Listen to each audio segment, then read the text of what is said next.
The video you're getting ready to watch is me doing groundwork with this horse that Mark's riding now, and showing what I do when a horse is reacting instead of listening.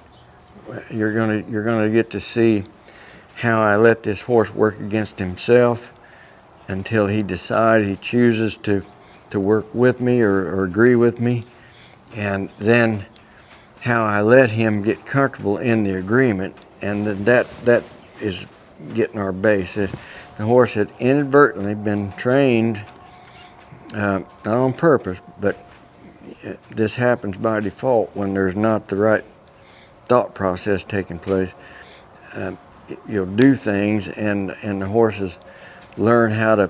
This horse was just throwing himself around, throwing his head up, acting all emotional. So he found out that if he got highly emotional and did a bunch of stuff like a fish out of water, that he could do whatever he wanted to do. And that's what we're going to do our best to work through in this video. So I know you're going to like it, and there's a lot in it. So it's another one that you're going to want to replay a lot. And I'd appreciate it if you'd hit that subscribe button. Thank you. All right, Dennis here at Capital Training Shoeing. Got a horse here that a gentleman brings down about every week and takes a lesson on him, and it's a real nice horse, but he is typical of horses.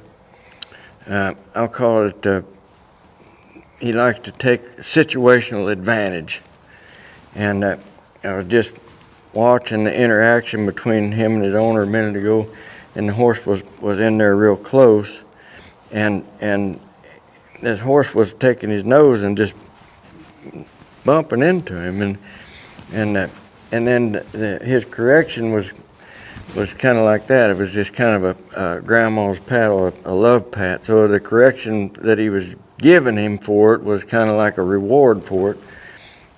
And in general, you know, when people will do that, and they'll use that kindness as a tool until they get so frustrated that, you know, that they finally had enough, and then they come at him with a vengeance, and then the horse is all emotional and wondering what's going on. And this is a very, very common thing. So this is why I'm talking about it now. Now, the reason this horse is standing here quiet right now, he's not challenging me, is they know who's gonna, you know, who they can push around, who they can't. So I'm gonna try to demonstrate the best I can the importance of energy control. And when everything's going fine here, I'm down as low as I can get. I happen to have a flag in my hand today, but there's no significance in the flag at all. So it's just a tool. It's an extension of my hand. I'm gonna ask this horse to move away from me, so I'm bigger now. I've got my energy up. And see, his first response was to kind of come up. He did it again. When I asked him to get over, he just raised up at first, but at least he did move his feet. So I'm waiting for the response when it gets down to his feet. And when it gets down to his feet, then I lowered that energy down. So what I want to do is direct this horse around here just a little bit. I want him to go forward. So I'm going to focus my energy back here, just behind the shoulder where my leg would be, and increase that energy, and he steps forward politely. Now, he's shaped up pretty decently here, but he's a little bit against outside boundary in front. Now he's looking off. So as soon as I see that look off, I'm going to increase the energy right there where my leg would be, and you see the horse getting emotional about it now. He wanted to wring his tail, swish around, throw his head in the air, get up there, get a hold of the rope, and act like that I'm just out here just really giving him a thrashing. And you can see that I wasn't. All I did was step up there and ask him to move his body over just a little bit away from me and have his attention come more on me like that. You see where he's looking at me instead of looking off. And the reason that horse got emotional about that is because he's been allowed to go around there several laps for several months now of looking out and pushing in with his body. So he's gotten trained to where, you know, that's his mode of go-to. So I'm gonna step up here and ask that horse to step around. He's wringing his tail, throwing his head. Decided to go on out there in a canter, and I didn't ask for the canter, but see him looking off to the right while he's going along instead of looking to the left. So I'm gonna take his hip away just a little bit, but keep sending him on. The way that he is cantering around there is a complete avoidance of listening to me. And then he's out there and he said, I know I can throw myself the other way and I can get all emotional and go the other way, and eventually this guy out here in the middle is going to give up and quit. But that's not who's got a hold of him right now. So I'm going to stay there until I get agreement. Until that horse will step around there and stay with me with every step, he's not with me. If he's not, now from where we started to where we are right now, that horse is with me. He's left the barn here. When we come around over there, he was with me until right there. That step he started leaving, and that step right there, he was outside. And when he went outside, you see the difference in posture there? There's a whole difference in attitude. So if I allow that to go on, you know, and I allow him to live there without changing it, I'm saying go ahead and do whatever you want to do. I'm not going to do anything about it. So let's step up here again, ask him to go forward. Now, the way that I'm helping this horse is with the halter right there on the right side of his jaw right now. If I need his attention to come around, I'll let him feel that just lightly. But I'll do it enough to where he can come off of it. But at the same time, then I'm offering drive right here with energy towards him. You see him shape up there real nicely? Yeah, I need him to get over there, just look there. Very nice. You see that horse move away from me respectfully right there? Now, when I turned my back, he took advantage of it. See, this is what I talk about. So many horses have situational advantages. They know when they can take over and when they can't. And he used me turning around to talk to you guys as an opportunity to step up in there. He's really pretty good that last few steps around there. So I've decided I'm going to change direction here. That was nice. I like that. That being that when I asked him to move his front feet, he kept his back feet stationary and did not wash them out. He did it exactly what I wanted him to do. And when he got his front end over there, he stopped when I didn't have any more pressure on him. So I'm asking him to step forward here again. Wrong response. That's avoidance. All that tail ringing and wearing around there. I'm nowhere near his hind end, so why does he keep moving his hind end away? Well, that's what horses do when they're trying to take advantage of you. They start doing stuff like that. See him just throw himself around there, and I didn't tell him to go to the left. He threw his body over there in a defiant attitude of, screw you, I'm going to do whatever I want to do.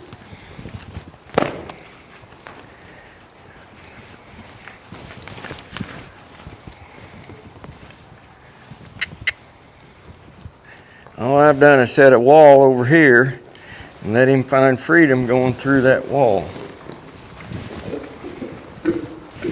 Highly emotional right here. So you see his rib cage and shoulder pushing into me. He's got his butt to the outside. He's cross-firing. Now he's pulling on the lead rope.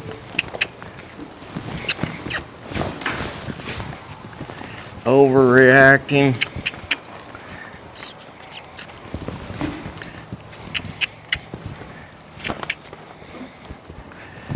Better. So while he's flopping around like a fish out of water for no rhyme or reason other than to hope that I'm going to quit and let him have his way, I waited.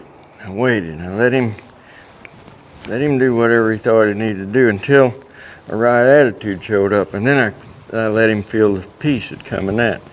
Nice, you see? Now that response, that step was in agreement. But you see him testing that outside boundary? Is he still there? Yeah, I'm still here. Testing that outside boundary. He's looking left. Now he's looking right. Just get stopped right there. See, because he was looking where he was supposed to be looking, I didn't have to do hardly anything to get a response from him. And while he was in his defiant mode of thinking, which is kind of, there's no way in the world that we would ever train a horse to do things like this on purpose. But with not enough understanding, we train them every time that we're involved with them to do something that we either want or we don't want. And in this case, it's something that we don't want. So it's just a matter of when that attitude that we don't want is there, present, we can't let that horse rest in that. And then when the attitude that we do want shows up, we've got to, if we don't let them rest right there, we'd better off to just never come out here and start this process to begin with. So where do you get that understanding? You get that understanding, I believe, from first seeing it, and that's what these videos are helpful, or you're seeing it take place, and you're seeing it get described step by step, play by play, and then you can rewatch and watch it play out, and you can see what's going on when he's right, what's going on when he's not right, and then it's a matter of just deciding what is right. You know, it ain't his choice to decide that. I've decided I want him to come back over here to his left, to my right, step right up in there like that. Now, here at an idle, things look pretty good. Idle being not much energy. Let's call him at 700 RPMs here. Just mash on the gas here a little bit and kick it on up to 1,000. Just go up there. Somewhat better, but still a little bit off. When he started that trot, you see when I made that move there, he should have stopped right there, but he was looking outside. And now that I will not tolerate. I won't stand still and let a horse just go around me without me telling him. That's a horse that had to disconnect from you mentally. That's a horse that has been trained a trick. To go around means to just go around, and I don't know how you ever tell them to stop because you ain't telling them to go. So when you're standing still out there and that horse is going around, get back there. You're standing still and that horse is going around and around, you're not telling him. It would be like getting in your truck and that thing started itself up, put itself in gear and took off and just started driving off. It ought to scare the heck out of you. But for some reason it don't bother us here with a horse. I think I was getting back, we raised the RPMs on him. And when we raised the RPMs, just take him back up to 1,000. Now he's not non-responsive. So he went from being overreactive to non-responsive. And then when we raised the RPMs up, his eyesight went out again. And then he started pushing in on me. So again, when I asked him to stop, he wasn't paying any attention. So he left me. And now because he couldn't have his way, he thinks he's got to flail around out there and better. Now, let's go again. Step up there.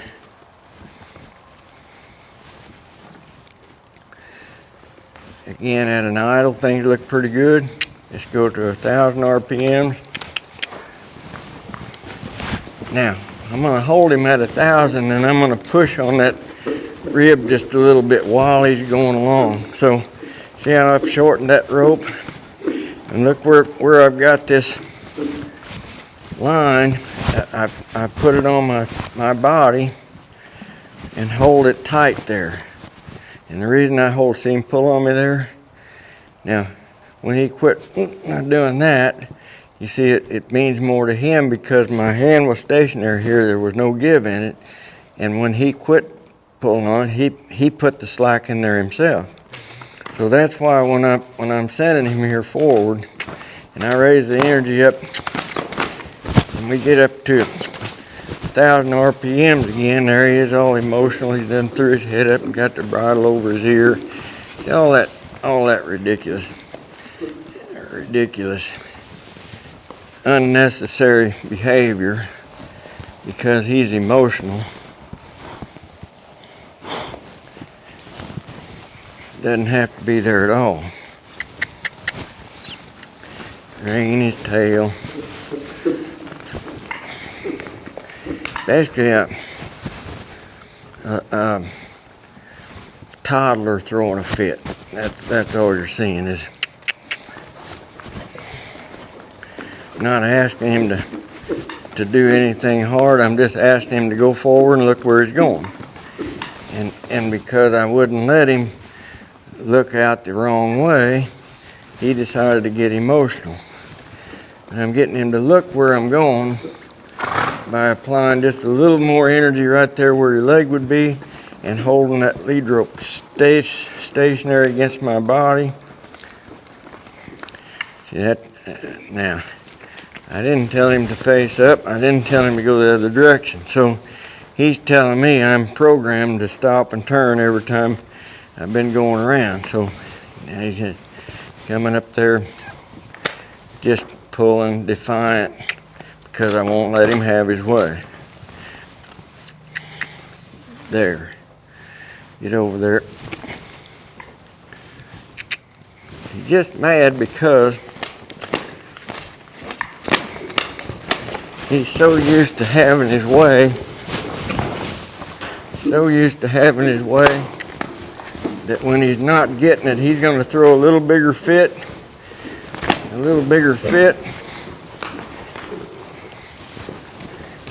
going to let him just wear some of that here at 1,500 RPMs until he decides that maybe listening might be a better choice. Just stick your head up and run through the signal. We'll go back the other way. See, it ain't so much fun when he's been sent. Leaning, cross-firing, defiant, not paying any attention.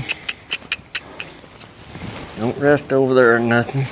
He didn't do, there wasn't anything good done there for him to rest in. He just decided he was going to exert himself with his antics.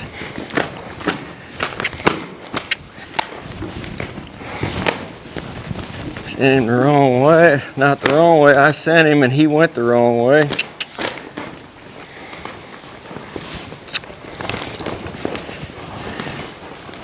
About fell down on himself there because he's not thinking. Now he's thinking. Get stopped. Still running through. A little bit of try. Not much, but a little bit. So I'm gonna ease off just for a minute here and let him have a chance to air up. You can see in his eye that he's starting to say, I'm getting close to ready to listen to you. Not quite there yet, but I'm close. So I'm gonna give him a chance here right now to just kind of air up. Think. That was a reaction. I didn't ask him to do anything. All I did was move the flag over here and he reacted. He ignored.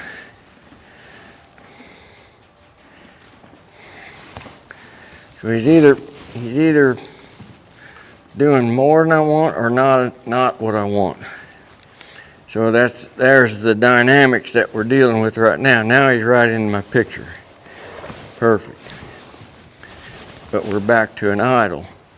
So I had an idle. He could have stopped over there. he could have had a moment where he could sit there and fill up with air while I'm telling you. But we're back to an idle. and while he's idling around, he's pretty good. Then we go up to 1,000 and we lose a little bit of that attentiveness, and then we get to 1,500, we about don't have any attentiveness at all. So the more energy that comes up, the less real communication we're having between you and the horse. It's almost like he'll let you lead him at a walk and a standstill. But when he starts trotting, he starts taking over that lead, and by the time he gets in the canter, he's pretty sure he's in control. So how do we get him over that? Well, consistently allowing them to be right, and consistently we should be able to hold him without holding him in order for him to be with us, and letting him enjoy what it feels like when he's there. He's got to find a way to be comfortable. So it's the time spent with him being in that comfortable spot, physically and mentally, that's going to give him the reason to lay down that defensiveness. But if he can break out that knife of defensiveness and act like he ain't listening to you and get you frustrated, or whoever frustrated, and get you to quit, well then you put him up, you train him to be worse the next time. So I just didn't quit when he wasn't listening. Let's see if we get back up there. That's not too bad. That's pretty nice. I'll let him have that. He's leaning in a little more than I'd like for him to. He's reacting there, but not as reactive as he was just a minute ago. So it's kind of like, sometimes it's like water dripping on a limestone. It don't look like you're getting anything done. But if you just stay consistent with the philosophy, it'll change sometime down in the future. It ain't gonna change today, probably. Would if we stayed out here long enough, but it probably wouldn't be yet a permanent change, because when he freshes back up, he's going to flash back to what he's been allowed to do. But this is a good start, and a good way to see, I think, what happens when these horses are set on taking over. See him wanting to look off there. When I did that up here, he should have just backed straight up instead of wringing his tail and throwing his hip away. So when he's wringing his tail there and throwing his hip, and I'm nowhere near the hip like that, that's him in a defiant attitude and a defiant mode. So I'm going to stay here with him, raise up with that energy until he's backing on the same circle that he was going forward on, like that. So I'm standing the shoulder up with the back up, letting the shoulder move away from me, which when his shoulders go away, his hips are going to come back in.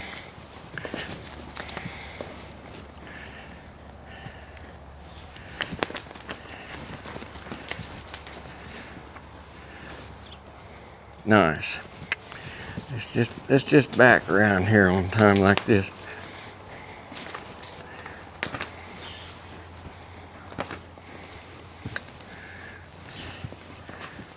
Pretty nice posture, pretty nice attitude. He would like to look to the left and turn away from me, but if I keep that energy right here in front of his shoulder and keep sending him backwards, he's finding relief in stepping backwards and getting his body in position where it's kind of gently curved around me. Got his shoulders picked up, and he can back up from there, which is bringing that hip in. See that? Shoulders went left, hip went right. That's my fix, or my beginning fix. When I step from behind the shoulder to in front and he doesn't stop parallel, and he wants to face up, you know, and I'm not even nowhere near back by the hip, that's the way I fix it. If I want him to face up, I'm going to tell him to face up. I'll figure, step around there. That's completely different. You see, I touched him, I put energy back there, I told him to face up, and then it's okay. But if that's always the place where you stop and let him rest in, you're letting him rest in that defensive posture. So that's the reason he's in such a hurry to get in it, you know, because that's been his resting place. He needs to be attentive. Allow me to send him forward. Allow me to send him backwards this way. And pushing into that instead of, all right, there he's right. See? Enough energy until those feet get moving. Let it happen. And let him sit there. So I just keep reminding him that when his decisions are laid down and he waits on me to tell him what to do, he's in complete freedom, and there's absence completely of any pressure. But when he's calling the shots, just flailing around, that's way more work than he wanted to do. So let me take him over here and I'll get on him, see what he's going to ride like then.